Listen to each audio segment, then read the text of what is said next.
मेरा नाम पूजा है। हम दो भाई बहन हैं। मेरा भाई मुझसे छोटा है। मैं अपने कमरे में बेचैनी से घूम रही थी क्योंकि आज मुझे लड़के वाले देखने आने वाले थे। लेकिन मैं राहुल से प्यार करती थी। पूजा के कमरे में जब उसकी माँ आई तो उसने रोते हुए कहा, माँ, तुम मेरी शादी कहीं और क्यों करवाना चाहती हो?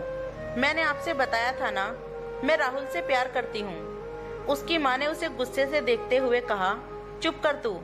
प्यार व्यार का नाम लेकर हमारी नाक मत कटवा। तेरे पापा जहाँ कहेंगे वहीं तेरी शादी होगी। पूजा ने अपनी माँ को लाख समझाने की कोशिश की, लेकिन घर वालों की मर्जी के आगे उसकी एक न चली और उसका विवाह हरीश से हो गया। पूजा इस अनचाहे विवाह से खुश नहीं थी। शादी की पहली रात को ही हरीश ने उसके दिल को तार तार कर दिया। ना तो उसने पूजा से कोई बातचीत की, ना ही उसे समझने की कोशिश की। बस उसने अपना काम निकाला और चुपचाप करवट बदलकर सो गया। पूजा देर रात तक रोती बिलखती रही। सुबह भी वो गुमसुम सी लग रही थी। उसकी सास सुमन जी ने उसे उदास देखकर पूछा, क्या हुआ बेटा? मायके की याद आ रही है क्या तुम्हें? यहाँ कोई दिक्कत हो तो मुझसे कह सकती हो। अब मैं ही तुम्हारी माँ हूँ। इतना कहकर उन्होंने नई नवेली बहू के माथे को प्यार से सहला दिया। ससुराल में प्यार का स्पर्श पाकर पूजा भावुक हो उठी और उसकी आंखें नम हो गई। पूजा के ससुराल में उसकी सास, पति और देवर ही थे। उसकी सास और देवर रोहित का स्वभाव बहुत अच्छा था। वो दोनों ही पूजा का बहुत ख्याल रखते थे।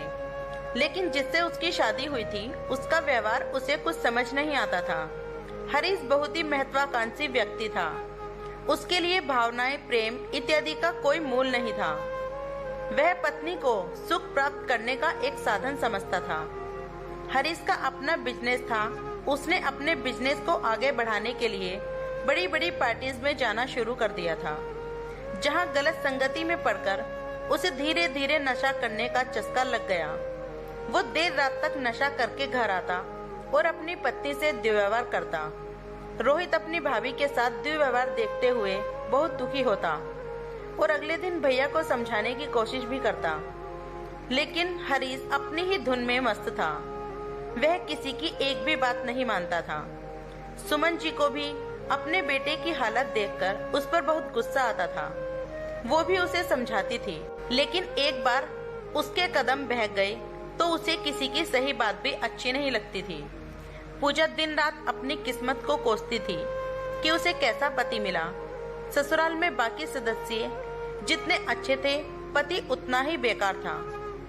और तो और वो अपने पहले प्यार को भी भुलाकर खुशी खुशी जीवन जी लेती। लेकिन पति की बेरुखी न चाहते हुए भी बार बार राहुल की यादों को उसके सामने लाकर खड़ा कर देती थी। राहुल पूजा से बेहद प्यार करता था। उसकी हर छोटी बड़ी इच्छाओं का मान रखता था और उसे बहुत सम्मान देता था। हरीश ने तो लगता है जैसे कभी उससे प्यार ही नहीं किया। वो सिर्फ रात वाले प्यार को ही प्यार समझता था। प्यार वो भावनाएं होती हैं जिसमें लोग बिना स्पर्श किए ही एक दूसरे के दिल की बात समझ जाते हैं। लेकिन यहाँ तो रोज उसके दिल को चकनाचूर किया जाता था, जिसके जख्म उसे लहूलुहान किए रहते थे। रोहित अपनी भाभी का दुख देखता तो उन्हें खुश रखने का हर संभव प्रयास करता था। पूजा का देवर और उसकी सासी उसकी खुशियों का एकमात्र खजाना थे। बाकी पति के आते ही तो वो एक दुख के खोल में सिमट कर रह जाती थी। साल भर बीतते ही पूजा गर्भवती हो गई।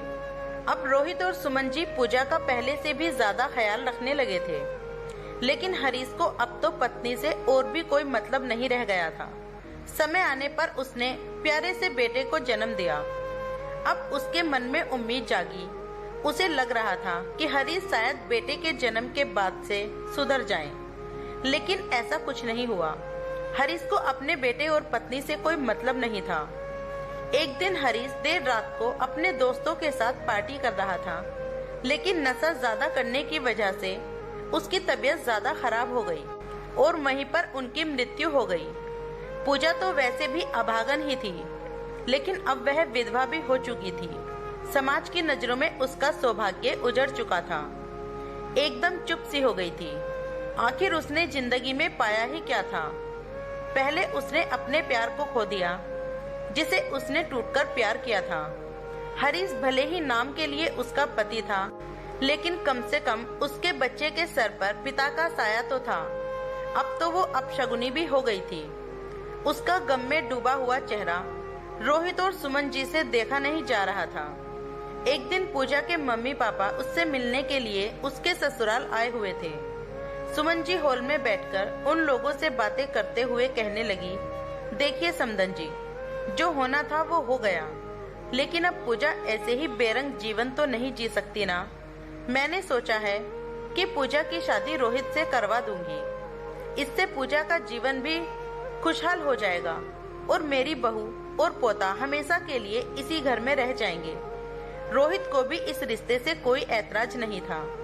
पूजा के मम्मी पापा तो झट से इस रिश्ते के लिए मान गए। पूजा के लिए इससे अच्छा और क्या हो सकता था। उधर पूजा भी कमरे के भीतर ये सब सुन रही थी। उसकी सास ने तो कह दिया था कि वो अपने पोते और बहू को खुद से दूर नहीं करना चाहती थी, इसीलिए अपने बेटे से पूजा की शादी करवा देगी। लेकिन पूजा कैसे रोहित को अपना पति स्वीकार कर लेती। उसने उसे बिल्कुल छोटे भाई के समान समझा था। वो कैसे अपने देवर के साथ एक पति पत्नी का संबंध जोड़ सकती थी। वैसे भी बड़ों के फैसले के आगे वो एक बार पहले भी अपने अरमानों का गला घोट चुकी थी। एक बार फिर से बाहर दूसरों के द्वारा उसकी किस्मत लिखी जा रही थी और वह बेबस सी खड़ी बस देख रही थी। फैसले दूसरे लेते हैं और उसके अनुसार जीवन उसे जीना पड़ता है। रास्ता दूसरों के द्वारा चुना जाता है, लेकिन राह तो उसे ही तय करनी पड़ती है। उसकी किस्मत का फैसला करने वाले लोग ये भूल जाते हैं कि वह भी इंसान है। उसकी भी कुछ इच्छा हो सकती है, उसका भी कुछ और निर्णय हो सकता है। रोहित ने अपनी भाभी को हमेशा दुख में देखा था। जब से वह बाई की दुल्हन बनकर इस घर में आई थी, रोहित अपनी माँ के फैसले से सहमत हो गया था। उसने सोचा था कि पूजा की झोली में सारी खुशियाँ डाल देगा जिसकी वह हकदार है। उसे पूजा के मन में भावों का बिल्कुल भी अंदाजा नहीं था। पूजा झटपटाने लगी। वह इस रिश्ते के लिए बिल्कुल तैयार नहीं थी। उसने अपनी माँ से फोन पर सारी बात बताई तो उसकी माँ ने उसे डांटते हुए कहने लगी, अरे तू किस्मत वाली है जिसे दोबारा सुहागन बनने का मौका मिल रहा है। रोहित से शादी नहीं करेगी तो तेरा क्या भविष्य होगा? कौन तेरे बच्चे को अपनाएगा? कौन तुझे आसरा देगा? वो तो तेरी सास इतनी अच्छी है कि तुझे अपने घर में रखने के लिए उन्होंने अपने छोटे बेटे से तेरी शादी की बात चलाई है, वरना तो विधवा होने के बाद लोग बहू को पूछते तक नहीं है। मैं कुछ नहीं जानती, तुझे यह शादी करनी ही पड़ेगी। रोहित सचमुच में तेरा भाई थोड़ी है ना, धीरे धीरे तू एडजस्ट कर लेना। माँ की बात सुनकर पूजा फपक फपक कर रोने लगी। उसे लग रहा था जैसे वह कोई इंसान नहीं, बस एक वस्तु है जिसे जब मन चाहा किसी ने कभी प्रयोग कर लिया। उसकी भावनाओं का कोई मोल नहीं था। पूजा और रोहित की शादी सीधे साधे ढंग से मंदिर में होने वाली थी। जब से रोहित और पूजा की शादी तय हुई थी, रोहित पूजा के बेटे को कुछ ज्यादा ही प्यार करने लगा था। वो दिन भर उसे गोद में लिए घूमता रहता। पूजा से तो उसने नजर मिलाना भी बंद कर दिया था। ऐसा लग रहा था वो नए रिश्ते की शुरुआत के लिए पुराने रिश्तों को मिटाने की कोशिश कर रहा हो।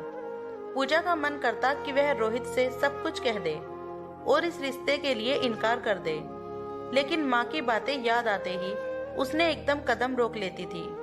वो भीतर ही भीतर घुट रही थी। देखते ही देखते शादी वाला दिन भी आ गया। पूजा इतनी मजबूर थी कि अपने दिल का हाल किसी को बता भी नहीं रही थी। विवाह का मुहूर्त दोपहर के बाद का था। सुबह उसकी सासू माँ ने रोहित के कमरे को सुहागरात के लिए कमरा सजाने के लिए फूलों की टोकरी भिजवाई। पूजा सोचने लगी कि आज शादी के बाद रोहित और उसका एक ही कमरा हो जाएगा। वो कैसे रोहित के सामने एक पत्नी के रूप में समर्पण कर पाएगी। जब रोहित उसे प्रथम बार स्पर्श करेगा तो वो इस ख्याल से ही सर्दियों के मौसम में पसीने से भीग उठी और बुदबुदाने लगी, नहीं नहीं, ऐसा नहीं हो सकता, मुझे रोहित से बात करनी ही पड़ेगी। मैं ये शादी किसी भी कीमत नहीं कर सकती। वो बाहर निकलकर रोहित को ढूंढने लगी, लेकिन रोहित का कहीं अता पता नहीं था। उसने रोहित को फोन लगाया, लेकिन रोहित फोन नहीं उठा रहा था। लिहाजवश वो रोहित के बारे में किसी से कुछ पूछ भी नहीं सकती थी। धीरे धीरे समय बीत रहा था। पार्लर वाली पूजा को तैयार करने में लगी हुई थी और पूजा का मन भयंकर उपवाहों की स्थिति में डूब रहा था।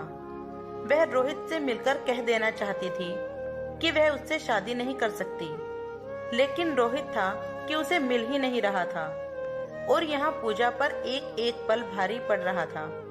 बाहर गाड़ी आ गई थी और घर के अंदर के सामान ले जाकर गाड़ी में रखे जाने लगे थे।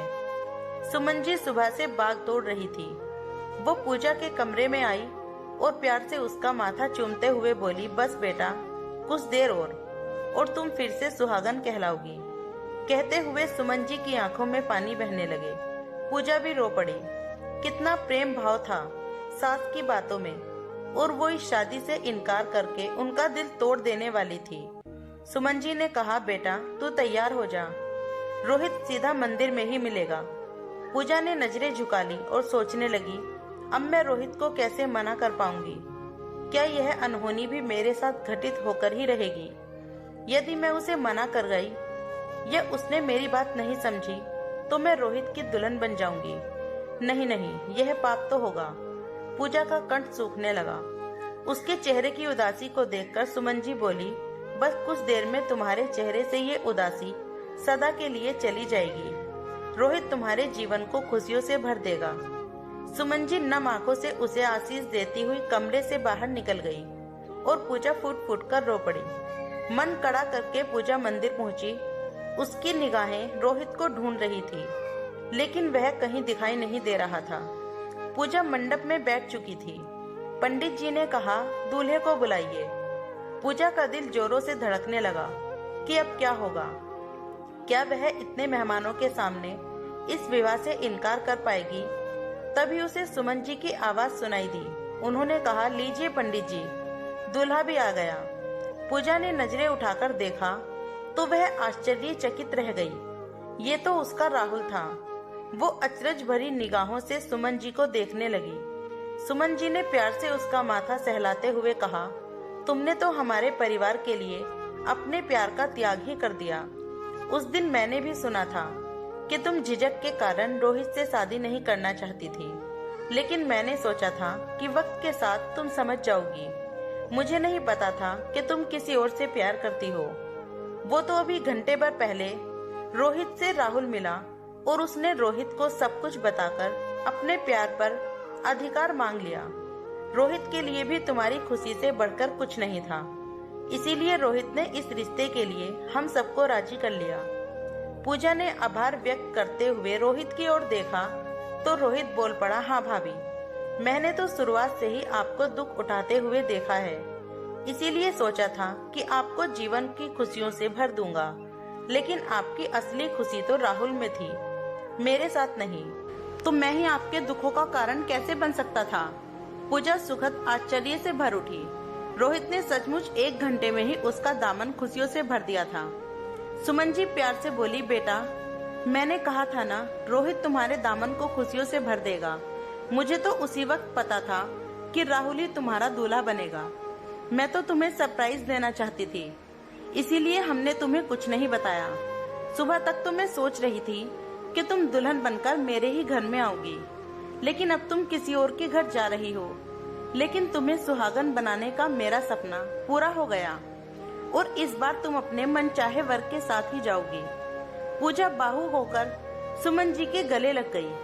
उसके बाद पूजा हमेशा हमेशा के लिए अपनी राहुल की हो गई। राहुल ने पूजा के बेटे को भी बड़े ही प्यार से अपना लिया था। सुहाग की सेज पर राहुल के साथ बैठी हुई पूजा मन ही मन रोहित को धन्यवाद दे रही थी, क्योंकि कल तक वह सुहागरात के समय रोहित की कल्पना मात्र से सिहर उठी थी, लेकिन रोहित ने उसे तोहफे में राहुल का प्यार दे दिया था। दोस्तों, शादी से पहले लड़की और लड़के दोनों की इच्छाओं को ध्यान में रखकर ही कोई निर्णय लेना चाहिए, नहीं तो पूरी जिंदगी समझौता करने में ही गुजर जाती है। दोनों की खुशी होनी चाहिए, क्योंकि उन दोनों की ही जिंदगी साथ में गुजारनी है।